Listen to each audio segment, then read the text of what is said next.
Hello everyone and welcome to this episode. I'm excited to be here. No, like really excited.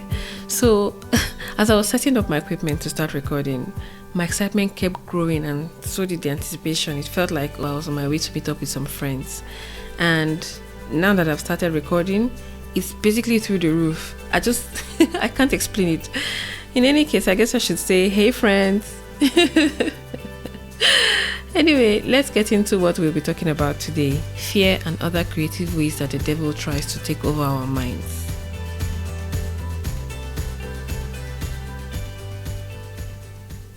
You know, something I find interesting about the childbirth process, which I honestly love, is the fact that once you're pregnant, you have to have that baby within a specific period. It's like there's an expected due date and you should, under normal circumstances, have the baby around that time. So no matter what you do, you cannot keep the baby in your belly indefinitely. At some point, that baby has to come out.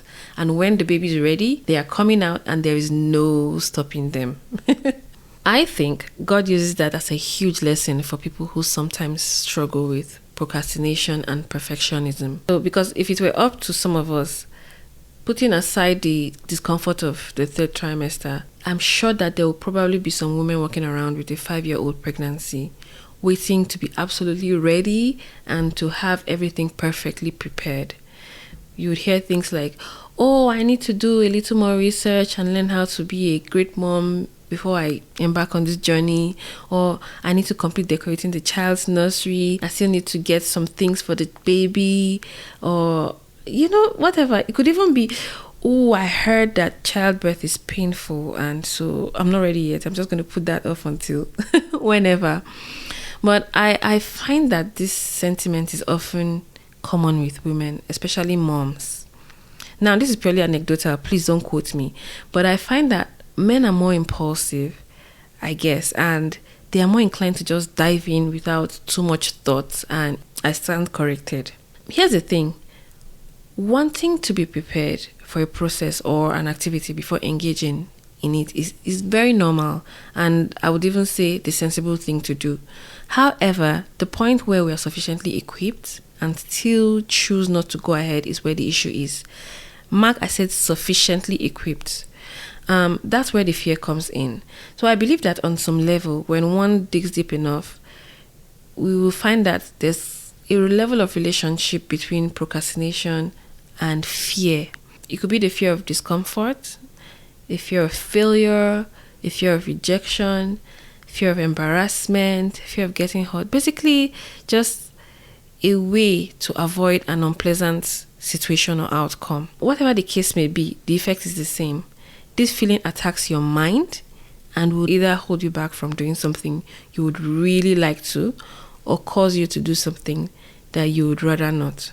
And this is sad because think of all that joy that is lost from unfulfillment, regret, stressing about the issue, just having those sleepless nights and not enjoying your life. It's just, that's just a lot. Anyway, when I picture it, I see fear as this tree trunk, right?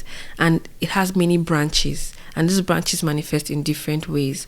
It could be anxiety, it could be self-doubt, limiting beliefs, procrastination, fear of being viewed as less than perfect, whatever it is. Today, I am here to tell you something you know and have probably heard a million times. So consider this a reminder. The antidote to fear is action. In Ecclesiastes 11:14, the Bible says, farmers who wait for perfect weather never plant. If they watch every cloud, they never harvest. So that's the thing. There rarely is ever any perfect time to do stuff in life. I'm not even going to lie to you and say the moment you take action, fear magically disappears. It often slowly dissipates, but it dissipates nonetheless. We gain confidence by doing. Think about the first time you drove a car and how much nerves were involved in that situation, most likely. And now think into a few years further and how much more confident you've become as an experienced driver. Also, another thing to remember is His strength is made perfect in our weakness. That means Where my inabilities start to kick in is where his true powers begin to show. Remember, he's the all-powerful God, a God who can do all things, the omnipotent God. So if I were capable of doing everything and all things, then where's the room for a miracle? Where's the margin required for God to act? God meets us in motion and partners with us to do things that exceed our abilities even on the best of days. So imagine what you would consider your strongest strength, for instance, where you're most confident. Add God to that equation and your abilities are supercharged. Imagine what you call your smallest weakness and the area of life where you struggle the most. Add God to that situation and you will also thrive. He will blow your mind. And that's one thing I find amazing, because he beautifies whatever you give to him and grows it. And while he does that, he grows us in the process. However, an element of action is often required of you. You still have to take a step. You have to put a foot in front of the other before he meets you there. Thankfully, the beautiful thing about this is that he would always make it clear what he wants you to do. For example, in my case, it's almost always a nagging feeling. You just know you have to do this thing, and that's when I know, okay, God may be pointing something out or calling something to my attention. My favorite stories from the Bible relating to what God does with our fear are the stories of Moses and Gideon.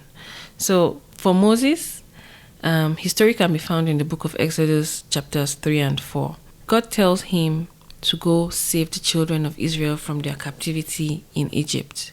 Then he provides some instructions on how to accomplish this and reassurances, just so he feels more confident with the task that he has been given. However, Moses is still unsure about this and he's asking God, what if they don't believe me? That's the point where God asks him, what is in your hand? And he responds, a staff. Then God uses that staff to perform miracles that show proof of his power and can help him gain more confidence. Yet Moses is still so anxious because his fears are really loud, right? And so God gives him further assurances, even though he feels incapable because he is not eloquent and he has a stutter. In his mind, he's not the man for the job. But then when he expresses this concern, God tells him, now go, I will help you speak and will teach you what to say. There's some further back and forth between him and God ends up sending him with a companion, Aaron, his brother, and again tells them, I will help both of you speak and will teach you what to do. That's amazing. Anyway, Gideon's story is similar. In his case, God asks him to go save the children of Israel from the Midianites who have been consistently harassing them. And when God approaches him, he tells him, go in the strength you have and save Israel. But Gideon doesn't believe he has enough strength to do this job. And that's when God tells him, I will be with you. The amazing part is, both of these men go on to achieve mighty feats through the power of God. These two scenarios are amazing to me. First, they show that we are capable of much more than we think we are. And secondly, I find it so beautiful that God meets them where they are, and then he used what they had at that moment to do great things. It's just so reassuring for me as well, that I know that I can rely on the fact that whatever I have, whatever level of skill I have or whatever abilities I have, be they great or small, God can use them to do amazing things. It's sad that fear steals all of this away. And this is why I hate fear. I hate fear. However it shows up, however it manifests, or in what way it turns up, I hate fear. But my least favorite kind are illogical fears, where all the facts in front of you say something, right? But your mind convinces you of the opposite. And it's so difficult to shake. What is that? It's just, it's just wild. Yeah.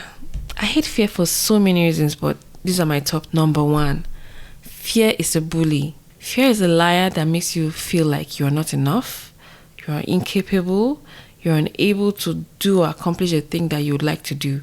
And ultimately, it drives you to paralysis. It causes you to shrink. And that can stand in the way of you living a full and colorful life.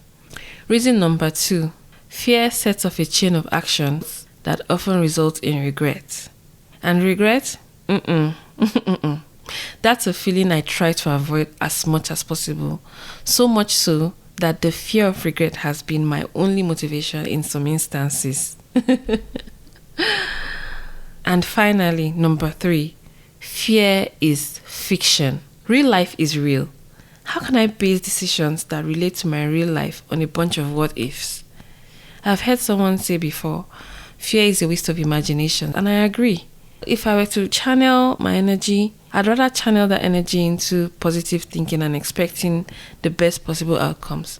Personally, even when I pick actual works of fiction, I steer clear of tragedies. Please and thank you. Look, fear is the enemy. Point blank, period. Now, can we talk about the fact that sometimes the outcomes that we are nervous about actually occur? You feel that something you tried, you got a no, you experienced some losses, whatever it is. Can we take a minute to think this through? What if the worst case scenario happens?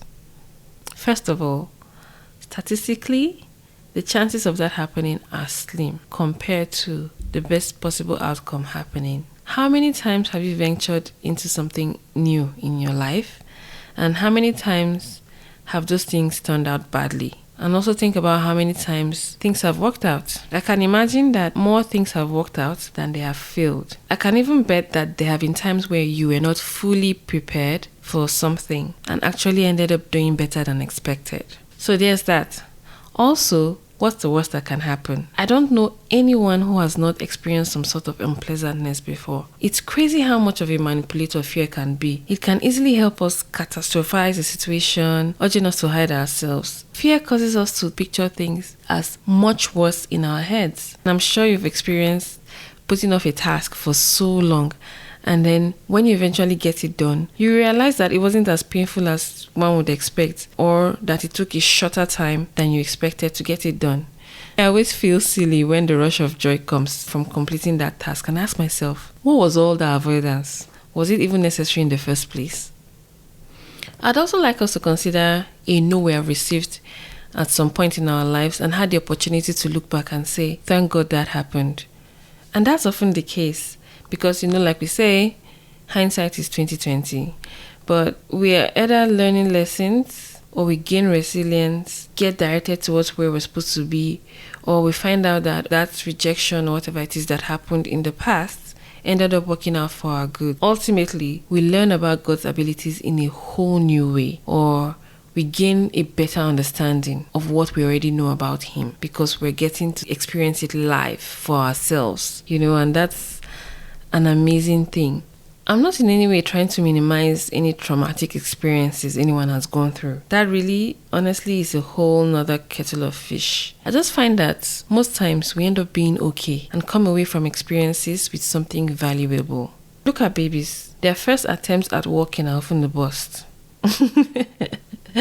Next, they begin to wobble and then walk, and then before you know it, you're running after a child, begging them to slow down. Imagine saying, oh my gosh, my baby tried to take their first steps and they couldn't.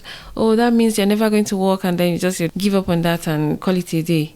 My point is, we're capable of so much. But the devil, the father of all lies, he would like to convince us that that's not true. And by so doing, he incapacitates us and keeps us from sharing our gifts with the world. Don't believe those lies and all the other stories that he will concoct, because they will come and they will be loud and they will be persistent. Once you're done with one fear and all of that, and you've gained victory, something scary or something that makes you nervous or anxious comes along again at some point along the journey of life. But always remember who's with you and why your chances of success are so great. I've had an interesting past couple of weeks.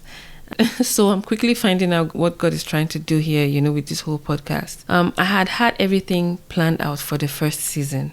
And what we're talking about today is not what I was going to talk about in this episode. But then I found myself in the middle of a situation that was making me nervous. And through that, He's been speaking to me a lot. He's been telling me, I'm with you.